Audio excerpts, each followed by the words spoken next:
I should have taken a lactate though. Humanistic characteristics? Humanistic.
Hi, I'm in Osaka.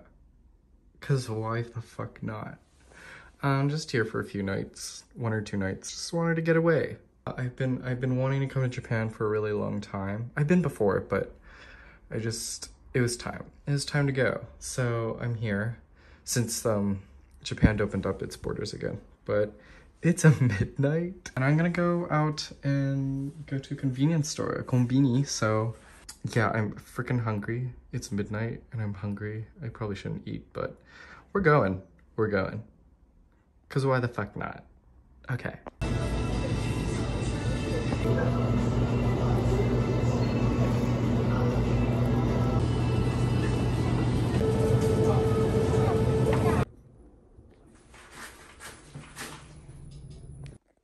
I should really take a shower, but hotel tour, anybody?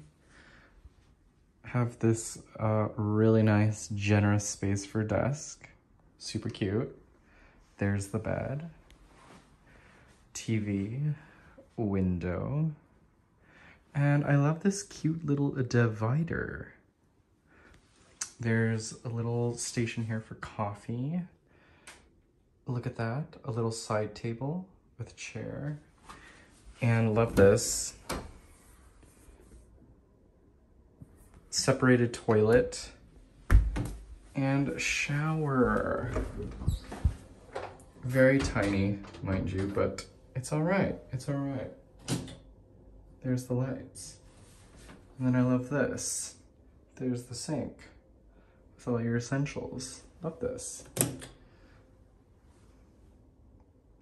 I'm gonna take a shower because I'm fucking gross. And yeah, let's go.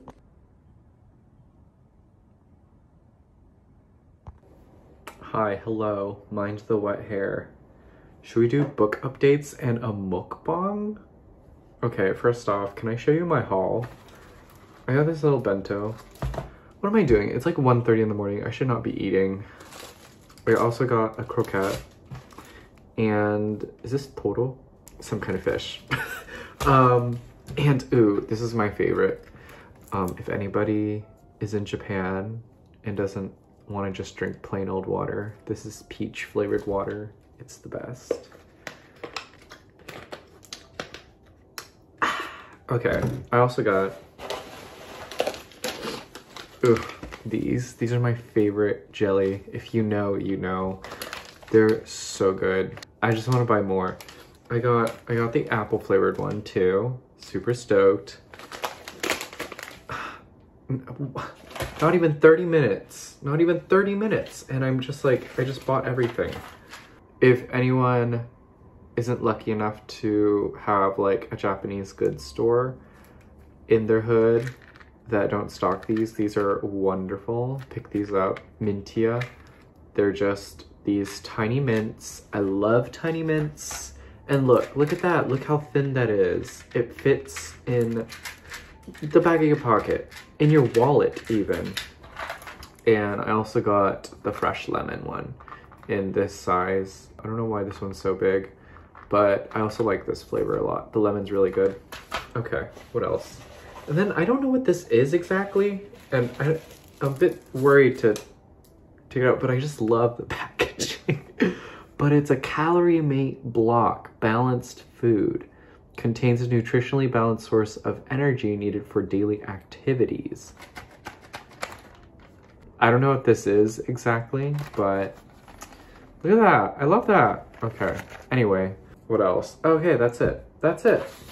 Well, here are some book updates while I eat. Is that attractive?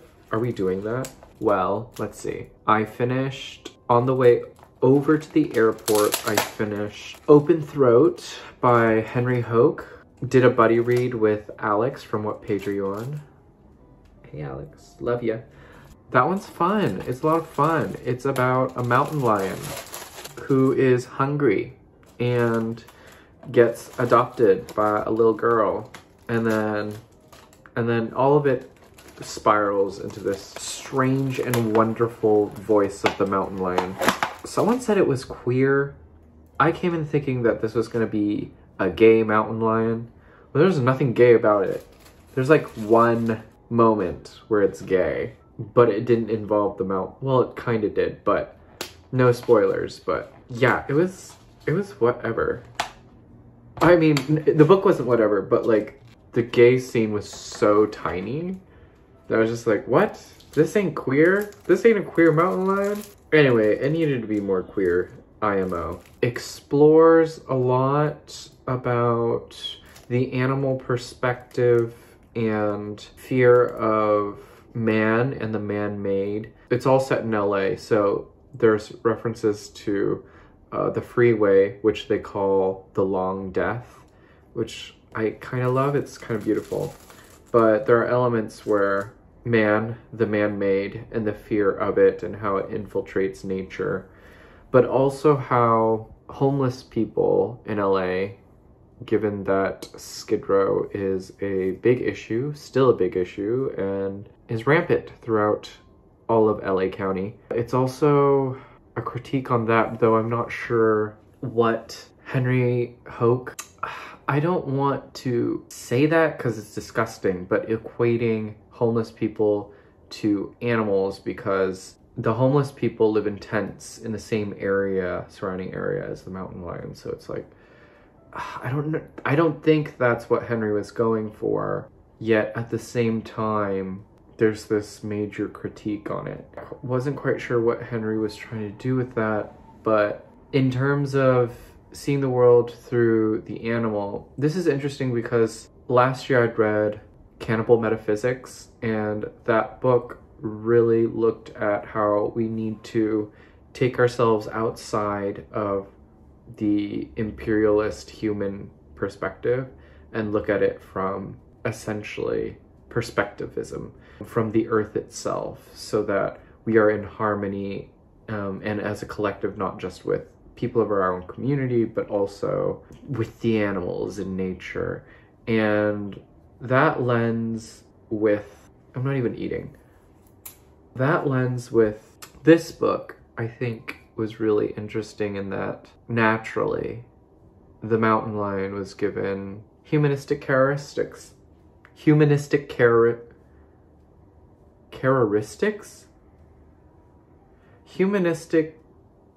characteristics. 1 a.m. 1 in the morning and I'm eating. What's going on? But it was fun. It was good. It's a nice, quick, wonderful read. Look at this sausage. It's so red. Yeah, it's good. I enjoyed it a lot. Killer ending. Then I decided to get a head start on Emma Cline's The Guest, also doing a buddy read with Alex. Sorry, Alex. I got a lot on my plate for April.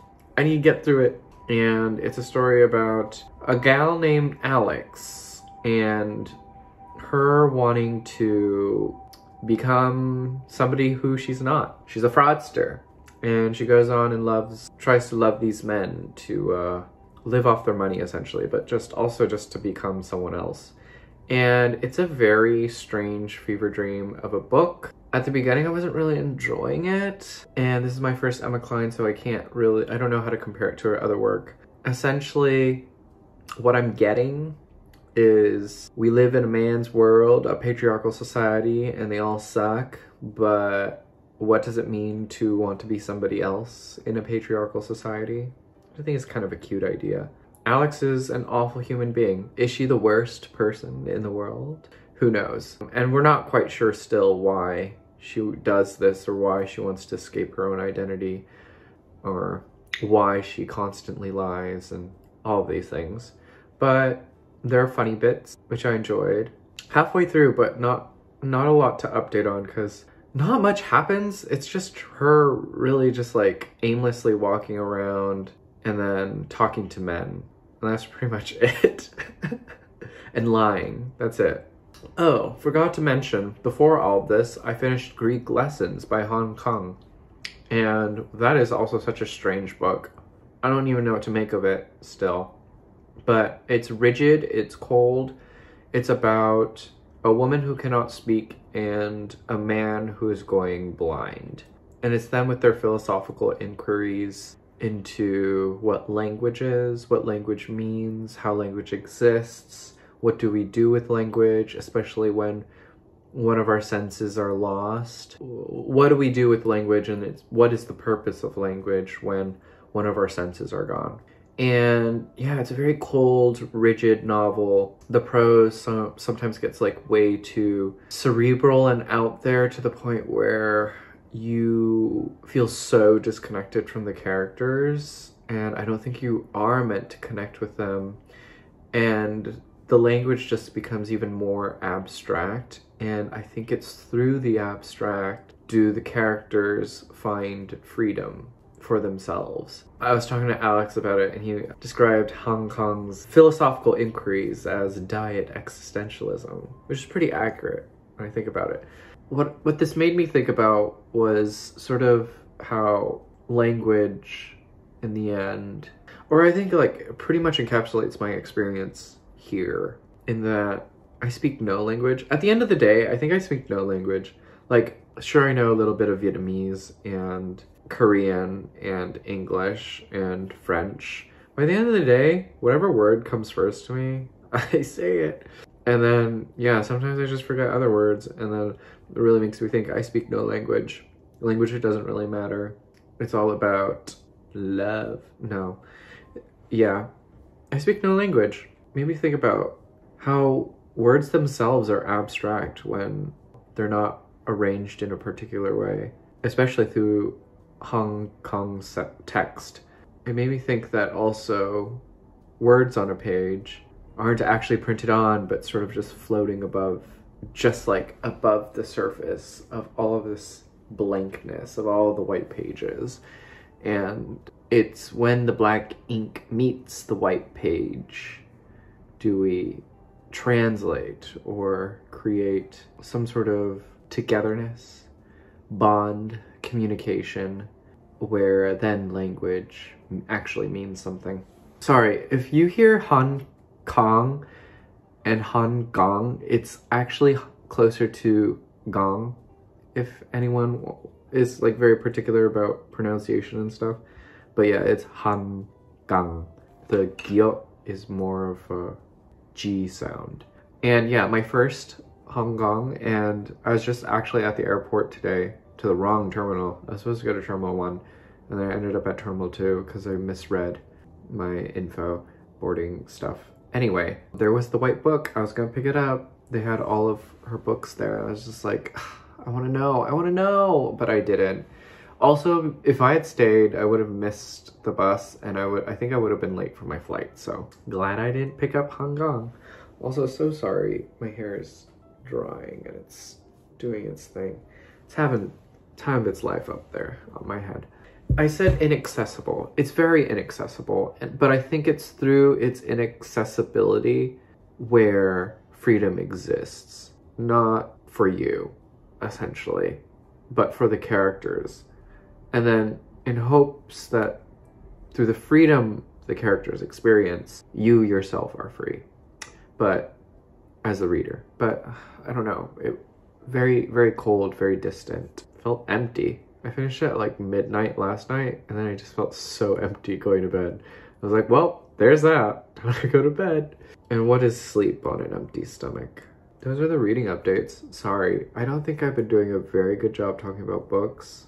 I think I need to script things out, I've realized. There's just so many ideas, so many ideas. But if anyone wants like, you know, the edited version of me and not like all the shit spewing out of my mouth, I do write wonderful reviews. This is my review of Greek Lessons by Kang. And it's pretty okay, I think. Strong, I would say. Yeah. But yeah, I'm on Goodreads. Please read my reviews. Okay. Before this video gets any longer, there's still food on my plate, and I should probably go to bed, because I'm only here until the weekend. I've got a full day tomorrow, and then a half day on Sunday, and I just want to make the most of it and not, you know, be in bed all day. You know what I mean? So, we'll be reading The Guest by Emma Cline throughout the weekend, and hopefully I'll have more updates, and hopefully I'll have something more to talk about it, because right now there's like honestly nothing 50%, nothing has really happened, to be honest.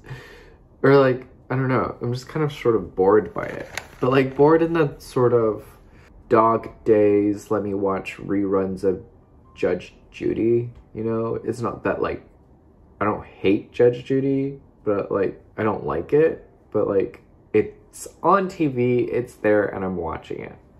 It's some form of entertainment. That's probably terrible. That's not enticing. That doesn't make you want to read the book, does it? But that's what the experience is.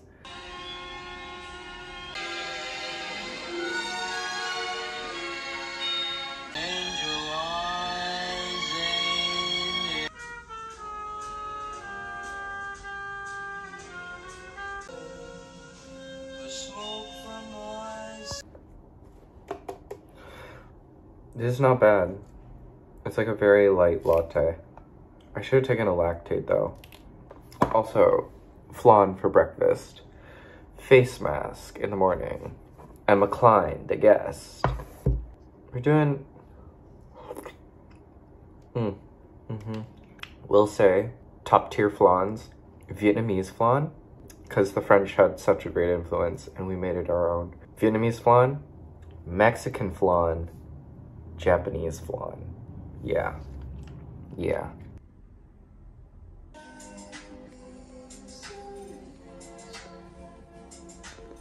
Hi, it's Saturday. I spent way too much time pampering myself this morning, so we're starting the day a bit late. It's 9:30, and I planned to have left by 9.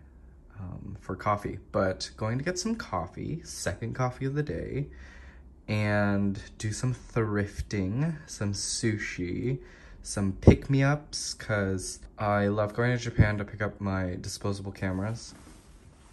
These ones, the Fujifilm Simple Aces, so gonna go to Big Camera and stock up on these, love these. And, oh, fit breakdown. We got the Recto Polo, black blazer, La Mer, pocket bag, our Miu Miu cap, and 51% jeans. Let's go. Let's make the most of this day.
Hi.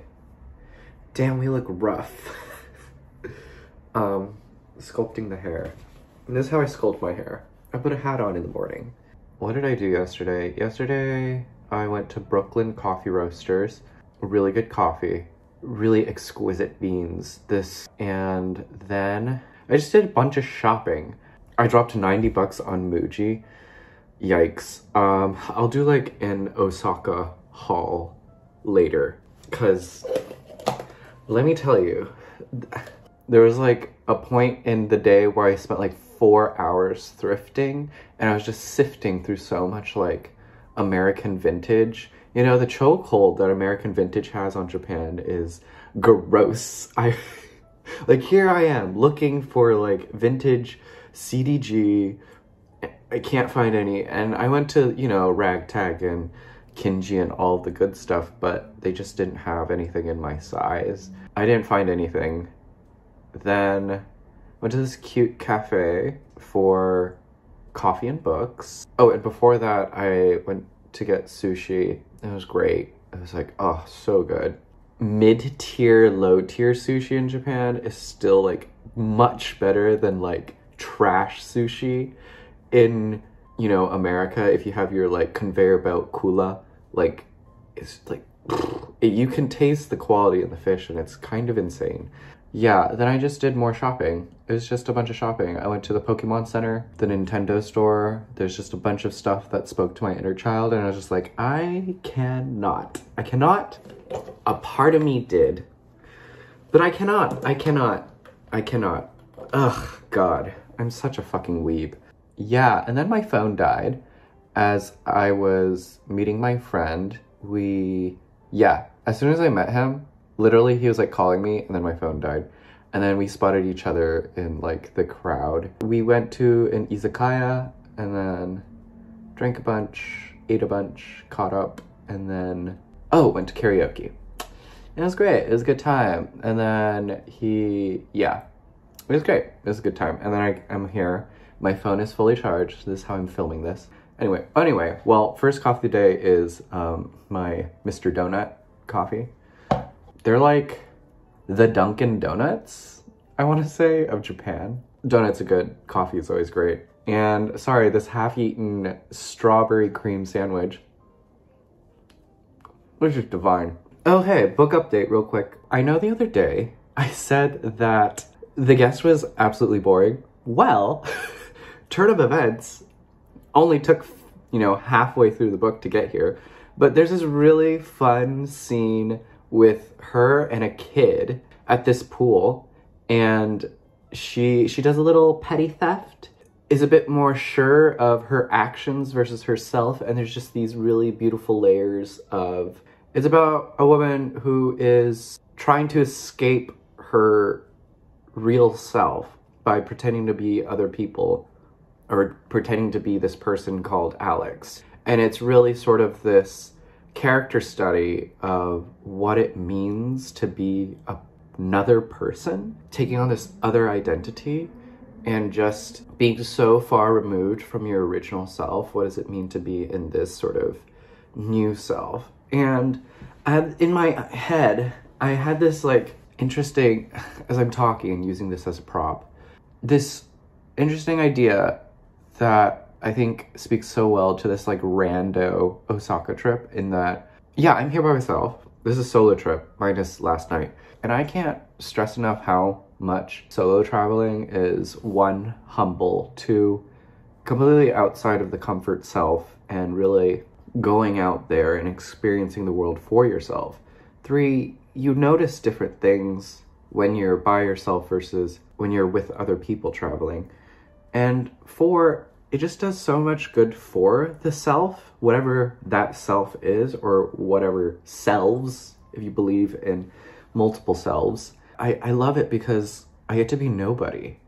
And I don't know, I think there's a lot of joy in that I can be this person that nobody notices, nobody cares about.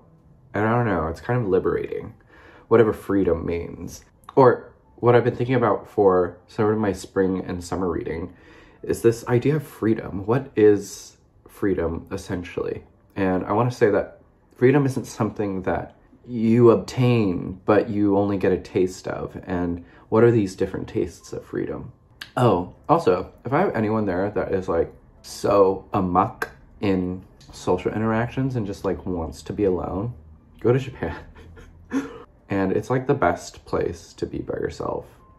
Like, I feel a lot safer walking home or walking anywhere at night in Tokyo or even Seoul than, say, LA, New York. Yeah, just the way it is. I'm about 67% of the way through, really enjoying this sort of identity crisis, identity discovery, identity inquiry that is like, I didn't realize paired quite well with this trip. One thing I hate is pairing a bad book with a good trip. You know what I mean? Like, because, you know, the things around you do influence you. Also, I want to say, how come no one has told me about the one Chet Baker album with like 50 Italian strings? Album cover here for reference. But let me tell you, listening to it, walking under cherry blossoms in Japan, I cried. I cried. I had like I had a moment. Stopped by this little cute temple, and the album just came, like one of the songs from the album came up on shuffle, and I just had a moment. And yeah, I don't know. Life's beautiful. You know, when it's not, it's not. But when it is, it really is.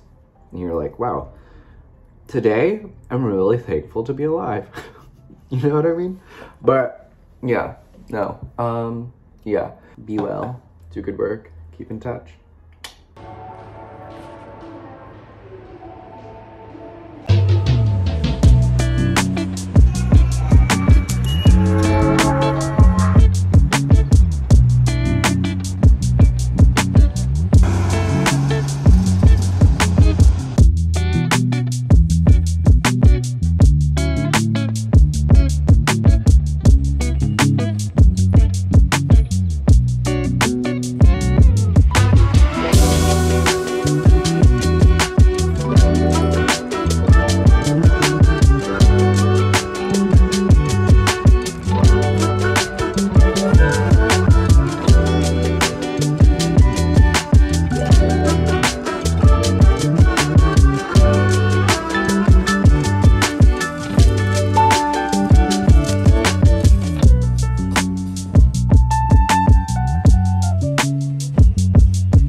It's at 10:30 at night, so I'll probably get back home at like 1 or 2 in the morning, so I got food.